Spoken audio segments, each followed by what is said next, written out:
Paz do Senhor, meus irmãos, tudo bem? Estamos aqui numa série sobre a vida de Moisés. Hoje é o terceiro vídeo que eu tô gravando no nosso momento de glória especial. Eu gosto de fazer séries porque a gente consegue mergulhar e falar dos detalhes da palavra do Senhor, né? A nossa palavra base está no livro de Atos dos Apóstolos, capítulo 7, versículo 22 e 23 e versículo 30. Para de repente você que não viu os primeiros vídeos, vou estar passando, né, compartilhando a palavra, mas é importante que você assista, né, para que nós juntos possamos crescer em graça, em conhecimento. Amém? Pegue a sua Bíblia, eu vou falar sempre muitos versículos e é importante que você consiga me acompanhar e até para manusear mesmo a Bíblia, né? Às vezes o cristão ele não consegue ficar um pouco perdido em algum livro e é manuseando, é pegando a Bíblia, é lendo que a gente vai melhorando essa questão da leitura e de localizar também algum livro ou outro, tá bom? Vamos lá?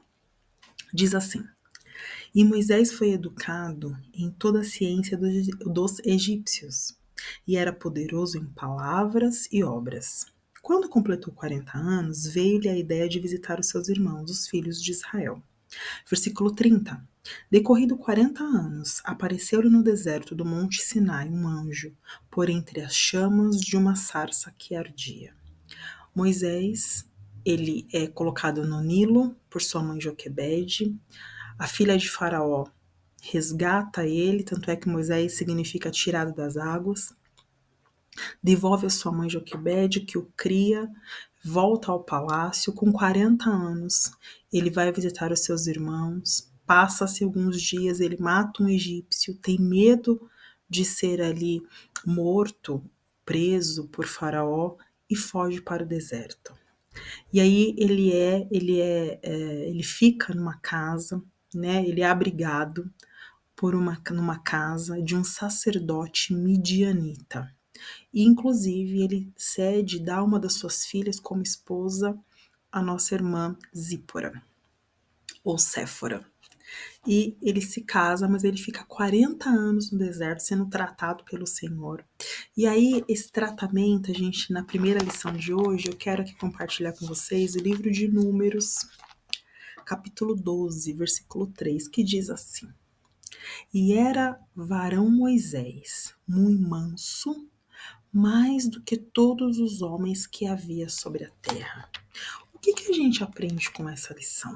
Moisés saiu do Egito após ter matado um homem.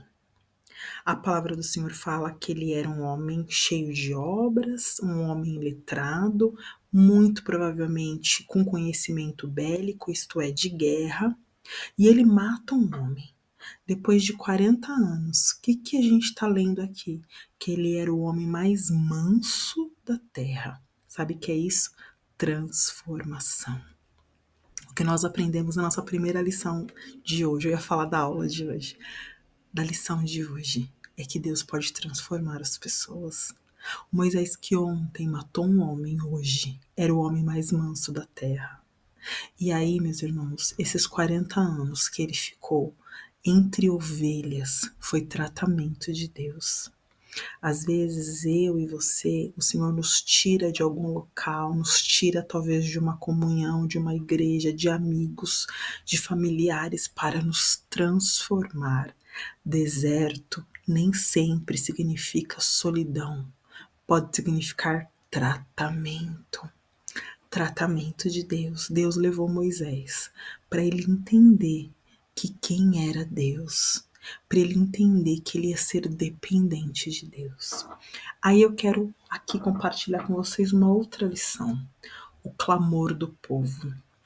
Diz aqui: após a morte do rei egípcio, aquele que procurava a morte de Moisés, já não tinha mais. E está escrito no capítulo 2, versículo 23.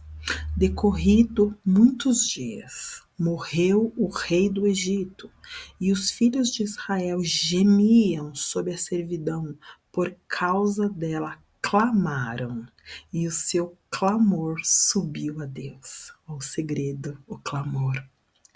A palavra do Senhor nos fala que eles clamaram.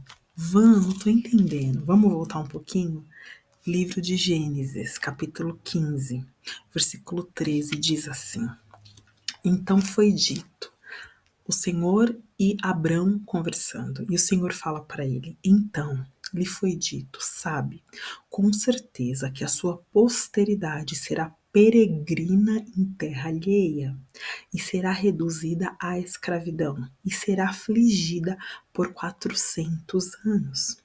Mas também eu julgarei a gente que tem de sujeitar-se, e depois sairão com grandes riquezas. Irmãos, os 400 anos ou 430 anos que o povo ficou cativo no deserto, no Egito, foram previstos, foram informados pelo Senhor antes que acontecesse.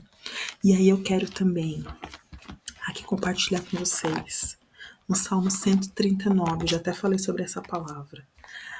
No versículo 1, na parte 4, no número 4, que está escrito: Ainda a palavra não chegou à minha língua, e tu, Senhor, já a conhece.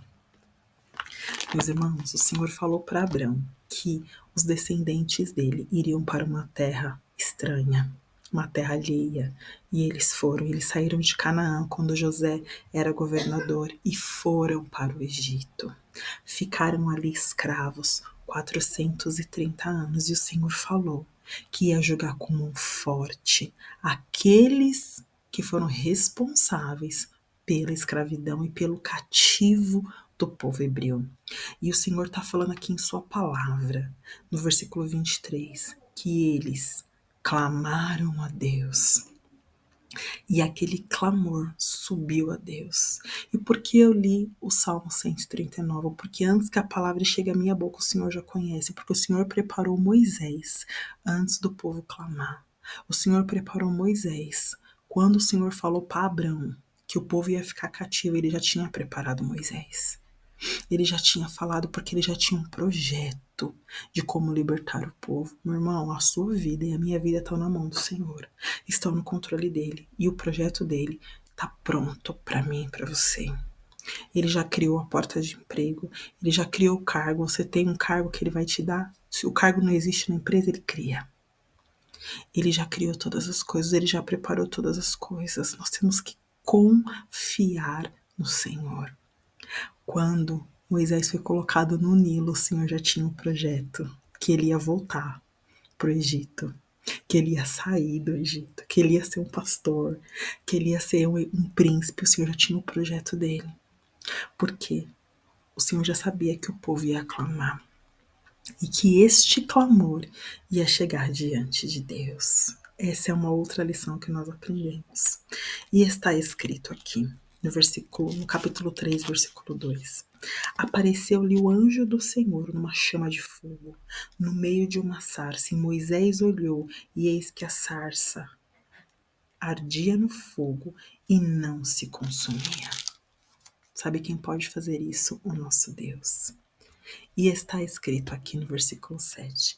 Disse ainda ao Senhor, certamente a aflição do meu povo, que está no Egito, e eu ouvi por causa dos seus exatores. Conheço-lhes o sofrimento. Meu irmão, minha irmã, o Senhor conhece tudo que você está passando. O Senhor conhece o julgamento. O Senhor conhece as calúnias. O Senhor conhece as tuas lágrimas. A palavra do Senhor nos fala no livro de Apocalipse que uma taça recolhe as nossas lágrimas e que o Espírito Santo, ele intercede por nós com gemidos inexprimíveis. Às vezes a gente está orando, não sei você, eu oro assim às vezes, e é só lágrima. Parece que a gente não falou nada, mas a gente falou tudo, meu irmão, porque o Espírito Santo pegou e falou: olha, Senhor, é isso que a Vanessa quer dizer, é isso que ela precisa, é por isso que ela tá chorando, é por isso que tá doendo nela. E o Senhor vem com consolo, e Ele deixou a sua palavra, para que se eu esquecesse, eu pudesse ler e trazer à memória aquilo que me dá esperança, como está escrito no livro de Lamentações de Jeremias. Traga à memória, meus irmãos. O povo ficou 430 anos cativo, mas eles perderam a memória. Eles esqueceram de tudo que o Senhor já tinha feito. Eles se esqueceram mas o Senhor os tirou com mão forte. O Senhor tinha projeto naquele povo. E Vanessa, por que Deus permitiu 430 anos? Porque era necessário, assim como o exílio babilônico, que foi predito por Jeremias, e o povo ficou 70 anos na Babilônia. Meu irmão, minha irmã, tem coisa que o Senhor permite na minha e na tua vida, mas não é porque Ele é um Deus ruim, mas Ele é um Pai que nos ensina. E Ele queria ouvir o clamor do seu povo, Ele quer ouvir o seu clamor, Ele quer ouvir a sua adoração. Ele quer ouvir. Vanessa, Ele conhece a palavra antes que ela venha à minha boca, sim, mas Ele quer ouvir porque Ele é Deus de relacionamento. Vou finalizar hoje. Eu acho que na próxima nós conseguimos finalizar, né, essa palavra. Mas clame a Deus. Clame a Deus. Ele está vendo o teu sofrimento, Ele está vendo a tua vida, a tua alma, a tua história. E eu não tenho feito apelo nesses últimos vídeos, mas eu vou fazer hoje. Porque, de repente, o Senhor tem falando com você nesses 3 vídeos já, e você tá aí, em cima do muro, não se decide, ou então saiu da igreja, não vai pra igreja, porque tem crente que... É crente, eu sou crente. Vai... Quanto tempo você não vai no culto? 1 ano. Irmão, como é que você vai ter relacionamento com Deus se você não se relaciona com Ele? Não dá pra você ser crente em casa. Você tem que ir pra igreja, tem que congregar, tem que sair da tua casa, tem que ir lá, tem que prestar a tua adoração, o teu culto. Culto significa serviço, você tem que ir lá prestar o seu serviço ao Senhor. E eu te convido a orar comigo agora. Se você faz tempo que não vai pra igreja, se você nunca fez essa oração, se você tá afastado, se você reconhece que tá afastado, porque tem gente que tá afastado mas fala, não, tô com Deus, e não tá nada. Não tá nada. Faça essa oração comigo. Senhor Jesus, me perdoa pelas minhas falhas, pelos meus pecados. Eu reconheço, Pai, que eu estou afastada de Ti, sim. Eu reconheço que eu preciso da Tua presença. Eu reconheço, Pai, eu quero mais de Ti, Senhor. Pai amado, escreve meu nome no Teu livro, no livro da vida, para que eu venha herdar a vida eterna. Eu reconheço o Teu sacrifício na cruz por mim.